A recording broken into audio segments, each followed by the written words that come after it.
The desert sun beat down mercilessly on the rocky terrain as the Navy SEAL team moved through the abandoned village. Dust clung to their gear like a second skin, and the silence was broken only by the distant howl of wind through crumbling buildings. Lieutenant Jake Morrison signaled his team to halt as they approached what remained of an old compound. "Something's not right here," whispered Petty Officer Rodriguez, scanning the area through his scope. The intelligence had been clear. This village was supposed to be empty, cleared out months ago during the initial sweep of the region. The team had been tracking a high-value target for 3 days across the harsh landscape of Afghanistan. Their mission was simple: locate and extract valuable intelligence from a suspected weapons cache.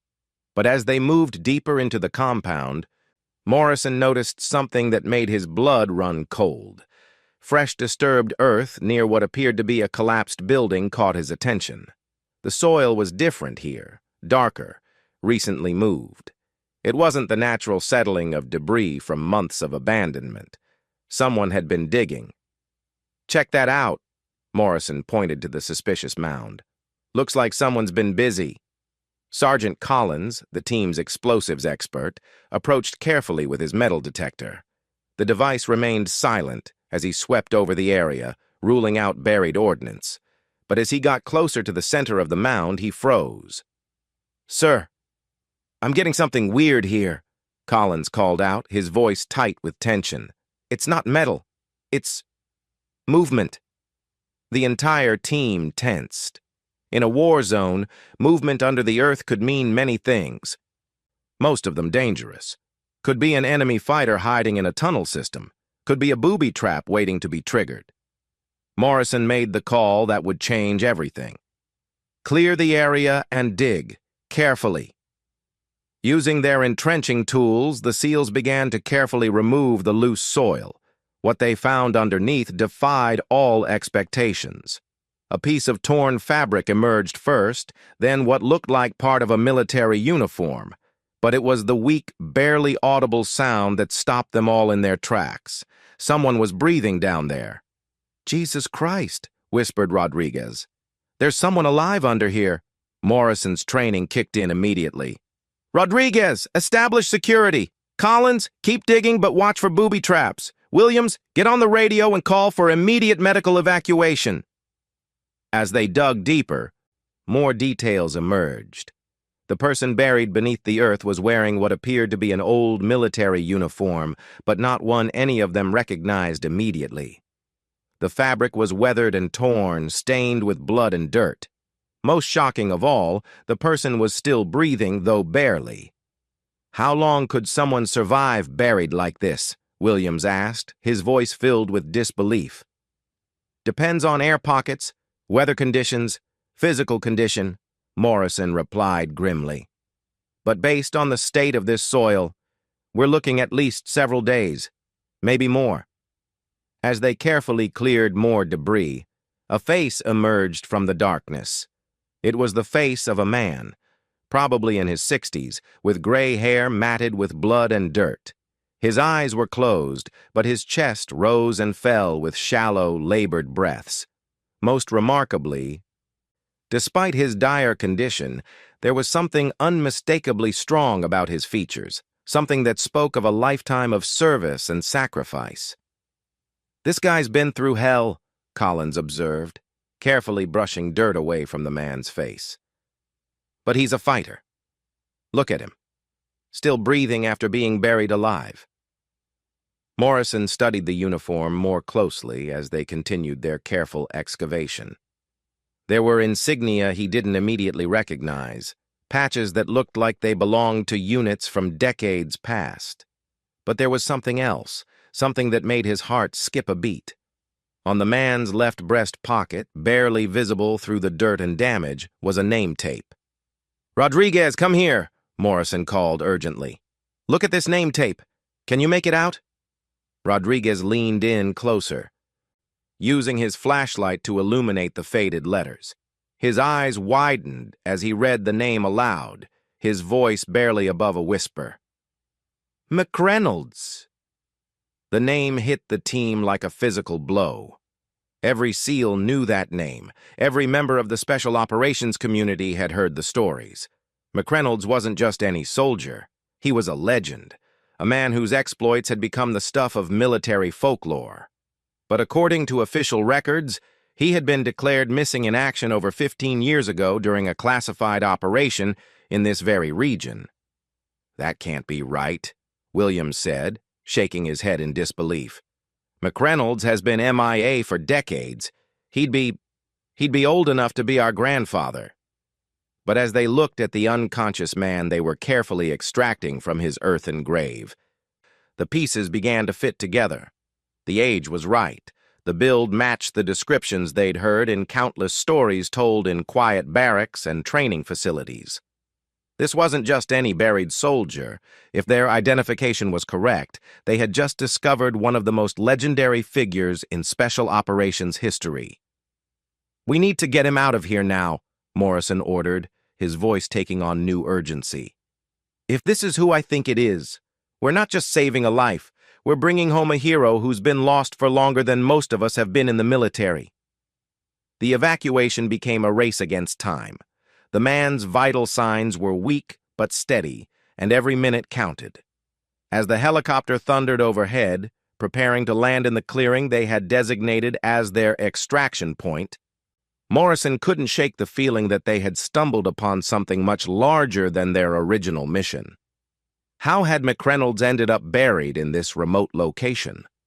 What had happened during those missing years? And most importantly, what secrets might he carry about operations and intelligence that had been considered lost forever? As they carefully loaded the unconscious man onto a stretcher, Morrison caught a glimpse of something that made his blood run cold. Scattered around the area where they had found him were personal effects, military gear, weapons, and equipment that clearly didn't belong to any recent operation. It was as if they had uncovered not just a man, but the remnants of a mission that had gone terribly wrong years ago. The helicopter blades created a whirlwind of dust and debris as the medical team took over, working frantically to stabilize their patient for the flight to the nearest field hospital. Morrison watched as the stretcher disappeared into the aircraft, carrying with it answers to questions the military had been asking for over a decade. As the helicopter disappeared into the horizon, Morrison turned back to the excavation site. There was more here, more evidence of what had happened, more pieces of a puzzle that had remained unsolved for far too long. Whatever mission had brought McReynolds to this remote location, whatever had resulted in his disappearance and apparent burial, the full story was still buried in this dusty, forgotten corner of Afghanistan. But one thing was certain. They had just witnessed something extraordinary. Against all odds, against all reasonable expectations, they had found a legend still clinging to life, still fighting to survive even after being literally buried and left for dead. The man they had rescued wasn't just any soldier. He was a living piece of military history, a connection to operations and sacrifices that had shaped the very foundation of modern special operations.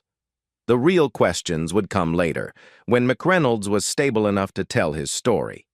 For now, the most important thing was that after more than 15 years of being listed as missing in action, one of the military's greatest legends was finally coming home. The field hospital buzzed with controlled urgency as medical personnel worked to stabilize the man who had been pulled from what should have been his grave. Word had spread quickly through the base. They weren't treating just any wounded soldier. This was potentially Master Chief Petty Officer Daniel McReynolds, a name that carried weight in every special operations unit around the world. Colonel Sarah Mitchell, the base commander, stood in the hallway outside the medical bay, holding a secure satellite phone. On the other end, voices in Washington were demanding confirmation of something they had believed impossible for 15 years. "Are you absolutely certain of the identification?" came the voice from the Pentagon. McReynolds was declared KIA after Operation Silent Thunder. There were no survivors. Colonel Mitchell looked through the window at the unconscious man connected to multiple life support machines. Despite the years, despite the obvious trauma he had endured, the facial features matched the photographs in his classified file. But more than that, there were scars that matched his medical records, a distinctive tattoo that had been documented before his final mission. "The identification appears solid, sir," Mitchell replied. "We're running DNA confirmation, but the physical markers all match. If this isn't McReynolds, it's the most incredible coincidence in military history." To understand the magnitude of this discovery, one had to know the legend of Daniel McReynolds. Born in a small farming town in Montana, he had enlisted in the Navy at 18 with no grand ambitions beyond serving his country. But McReynolds possessed something that couldn't be taught: an instinctive understanding of combat, an ability to think 3 steps ahead of his enemies, and most importantly, an unshakable loyalty to his teammates. He had earned his place in the SEALs through sheer determination, graduating at the top of his class despite being older than most of his fellow candidates. What set him apart wasn't just his physical capabilities, though he was certainly formidable. It was his mind, his ability to see solutions where others saw impossible situations. The stories about McReynolds had become legendary throughout the special operations community. There was the mission in Somalia, where he had single-handedly held off an entire militia unit for 6 hours while waiting for extraction, allowing his wounded teammates to receive medical attention. There was the operation in Eastern Europe where he had infiltrated a heavily fortified compound, gathered critical intelligence, and escaped without firing a single shot. But perhaps the most famous story was the rescue mission in the mountains of Afghanistan, years before his final operation. A downed helicopter crew had been captured by enemy forces and taken to a remote compound. Traditional rescue operations had been deemed too risky, but McReynolds had volunteered for a solo infiltration mission that military analysts had calculated as having less than a 10% chance of success. He had spent 3 days moving through enemy territory, using local terrain and weather patterns to remain undetected. When he finally reached the compound where the crew was being held, he discovered that the situation was far worse than intelligence had indicated. The captured Americans were being tortured for information about future operations. McReynolds made a decision that would define his legacy. Rather than wait for backup or attempt a careful by-the-book rescue, he launched an immediate assault on the compound. Using nothing but his training, his weapons, and an intimate knowledge of enemy tactics, he fought his way through multiple layers of security. The rescue was successful, but not without cost. McReynolds took 3 serious wounds during the firefight, including a bullet that shattered his left shoulder.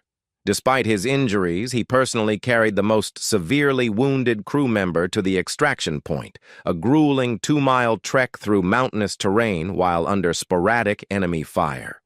The mission earned him the Navy Cross, but more than that, it earned him the respect and admiration of every special operator in the American military.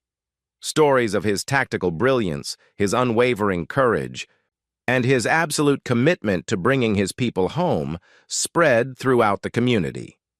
By the time he reached the rank of Master Chief, McReynolds had become something more than just an exceptional SEAL. He was a mentor to younger operators, a strategist whose tactical innovations were being taught in special operations schools, and a leader who commanded respect through example rather than authority. His final mission, Operation Silent Thunder, had been classified at the highest levels. What little information was available suggested that it involved a deep penetration operation in Afghanistan, targeting a high-value intelligence asset who had critical information about terrorist financial networks. McReynolds had been chosen to lead a small team into one of the most dangerous regions of the country. The mission was supposed to last 72 hours, infiltrate, gather intelligence, eliminate or capture the target, and extract. It was exactly the kind of operation that McReynolds had successfully completed dozens of times before. But something had gone wrong. Communication with the team had been lost on the second day of the operation. Search and rescue efforts had found evidence of a fierce firefight at the target location, but no trace of McReynolds or his team. Satellite imagery showed that the entire compound had been destroyed, apparently by explosives that had been set off during the battle. After months of searching, the military had been forced to make the heartbreaking decision to declare the entire team killed in action. The assumption was that they had been overwhelmed by superior enemy forces and had chosen to destroy the target rather than allow valuable intelligence to fall into enemy hands. McReynolds left behind a wife, Sarah, and 2 young children who would grow up knowing their father only through the stories told by his teammates and the commendations that filled a display case in their living room. The military took care of the family, but nothing could replace the man who had been the foundation of their world. For 15 years, the loss of McReynolds and his team had remained one of the Special Operations community's most painful mysteries. Training facilities displayed his photograph alongside other fallen heroes. New recruits learned about his tactical innovations and his unwavering commitment to the mission. His name became synonymous with the very best of what Special Operations could achieve. Now, impossibly, he was lying unconscious in a military hospital, connected to machines that were keeping him alive. The questions were overwhelming. How had he survived? Where had he been for 15 years? What had happened to his team? And perhaps most importantly, what intelligence had he gathered that might still be relevant to current operations? Dr. Jennifer Walsh, the chief medical officer, emerged from the treatment room with an expression that mixed professional concern with amazement. She had been a military physician for 20 years and had seen extraordinary cases of human survival, but nothing quite like this. "His condition is stable but critical," she reported to Colonel Mitchell.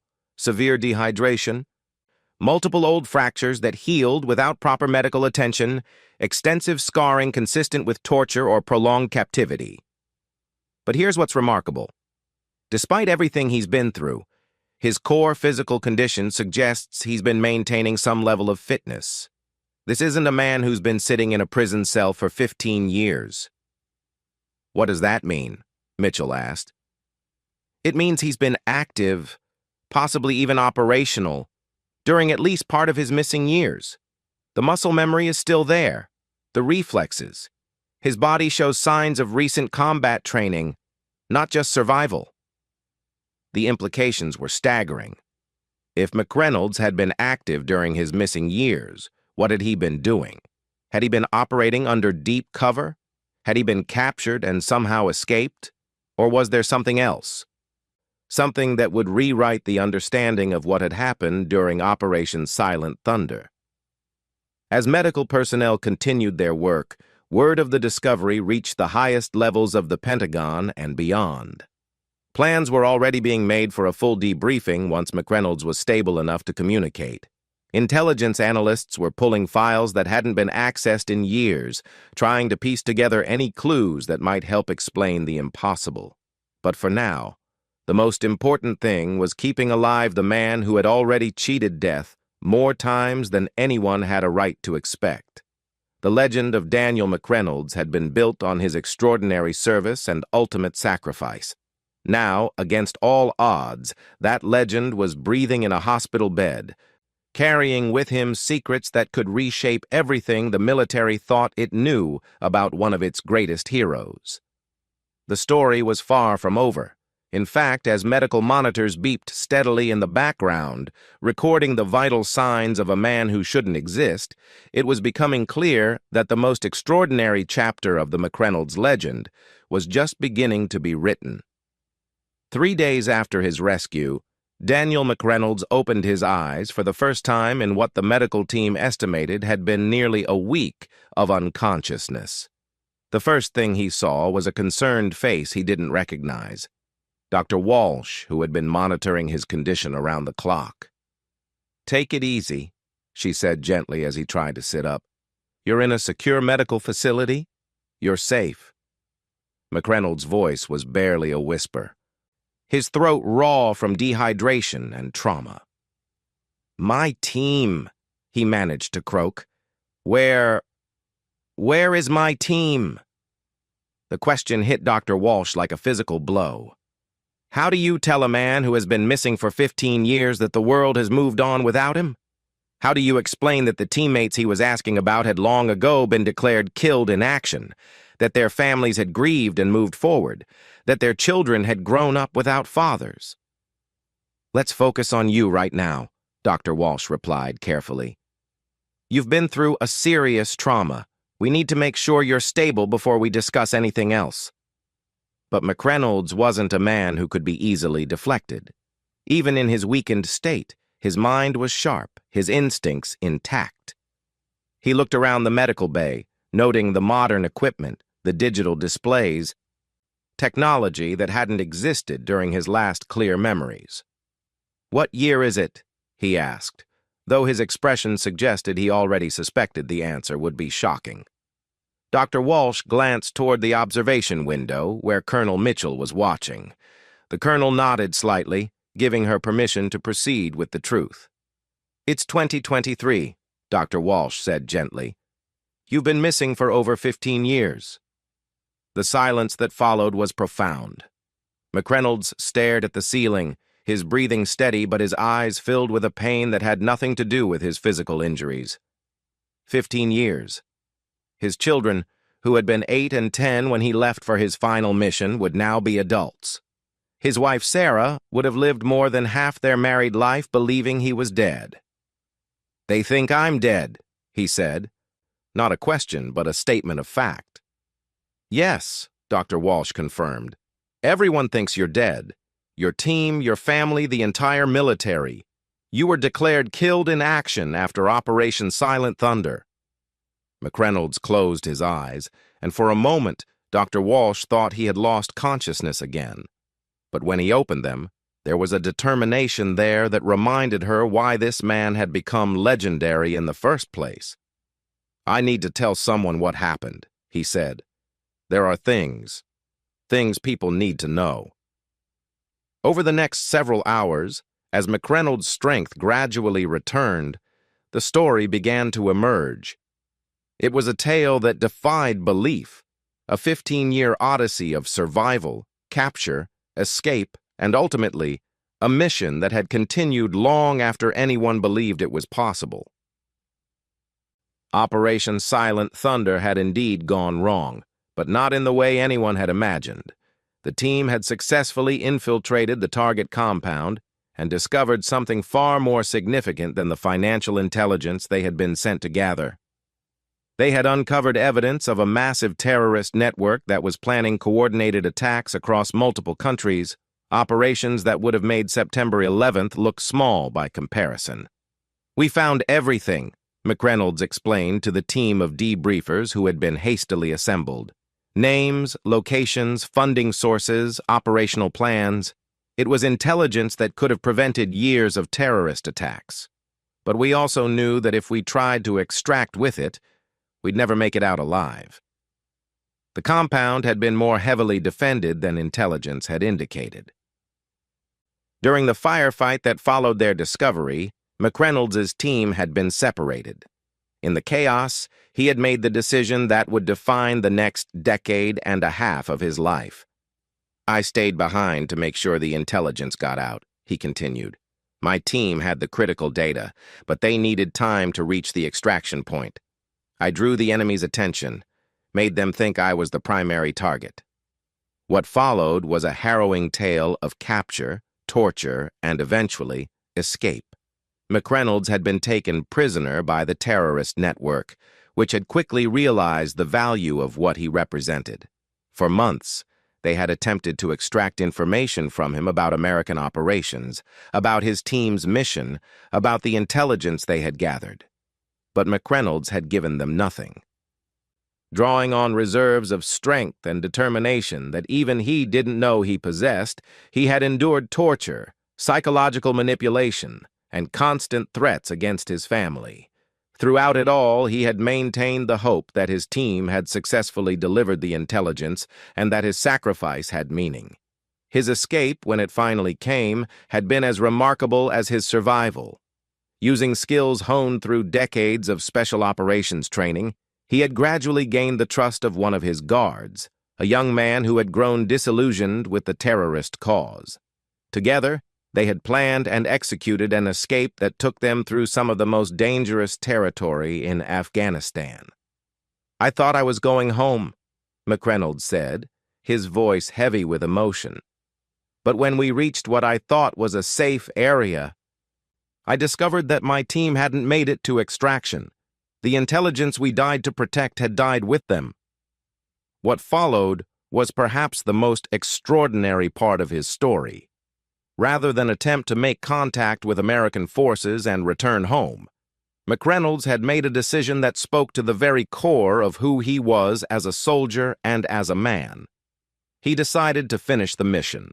For the next 14 years, operating completely on his own, with no support from his government and no contact with his family, McReynolds had pursued the terrorist network his team had died trying to expose.